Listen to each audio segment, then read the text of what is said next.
Task Force FDA Commissioner Dr. Stephen Hahn. Dr. Hahn, thank you so much for joining me this morning. I want to start with something the president said last night. I want you to listen to. Now we have tested almost 40 million people. By so doing, we show cases, 99% of which are totally harmless. Dr., 99% of coronavirus cases are, quote, completely harmless. No health expert that we have found can back that up. Can you? So we know that cases are surging in the country. We've all seen the graphs associated with that. And it's just too early, and I'm not going to speculate on what the causation is there.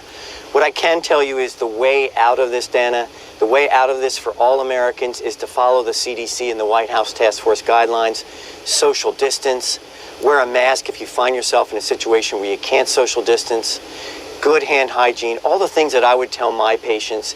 And if you're near someone who's vulnerable and you think you've been exposed, please take care and avoid exposing that person who's vulnerable. Well, Dr. Hahn, I think it's really important to stick to the question about the 99%.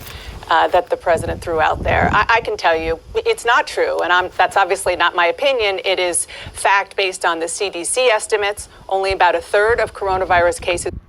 The COVID virus is not being effectively dealt with.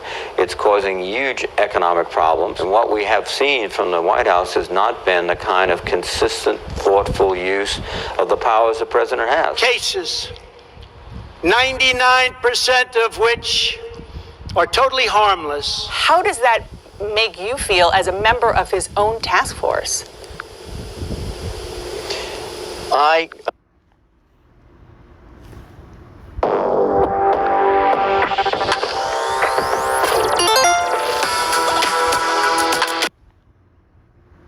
Some familiar sights captured America's imagination this July 4th, from the Macy's fireworks display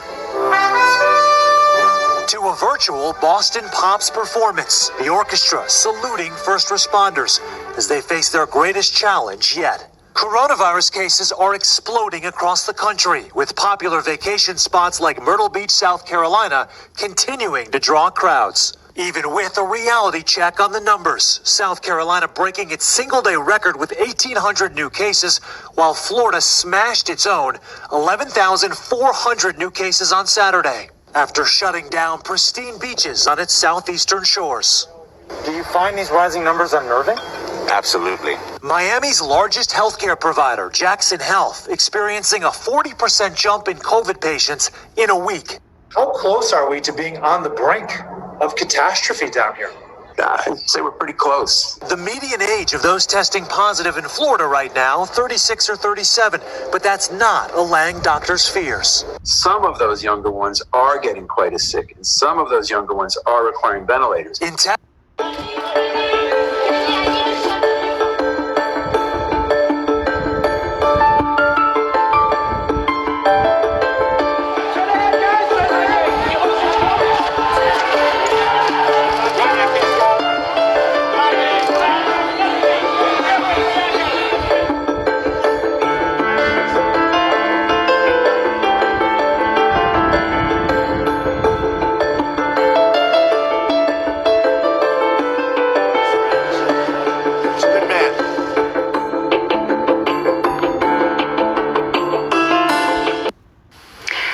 Accused of recruiting and abusing underage girls in Jeffrey Epstein's alleged sex trafficking ring is set to face a judge next week. Ghislaine Maxwell is facing a list of charges, including illegally transporting minors and perjury. The FBI arrested her Thursday in New Hampshire, nearly a year after Epstein took his own life in jail. Maxwell is expected to be arraigned in New York's federal court in the coming days. Victims have accused her of helping Epstein run his suspected sex trafficking scheme by luring girls and sometimes abusing them herself. All right, thanks, Andrew. We do begin with breaking news this morning out of South Carolina. At least 12 people are hurt following a mass shooting at a nightclub in Greenville. Police responded to reports of active gunfire from inside the building around 2 o'clock this morning. Right now, it's unclear if anyone is in custody in relation to the shooting. We're working to learn the conditions of the victims as well. Pizza or salad? Which one do you think I'm having for dinner tonight? Well, it's not. The U.S. is moving forward with peace talks with the Taliban. The announcement follows days of talks in the Middle East where U.S. officials stressed the economic benefits of the peace plan. It was signed in February and brought a formal end to the 19-year war in Afghanistan. The news, of course, comes as U.S. lawmakers are demanding more information about reports that Russia offered bounties to Taliban-linked fighters to kill U.S. troops in Afghanistan. According to the Washington Post, the White House is not planning to immediately respond to those reports because President Trump does not believe that they are true. Joining me now is David Tafuri. He's a former State Department official and a former Obama campaign foreign policy advisor. David, good to have you with us. What's your reaction to news about the U.S. moving forward with its peace plan with the Taliban now? Well, this is a plan that's been in the process for a couple years.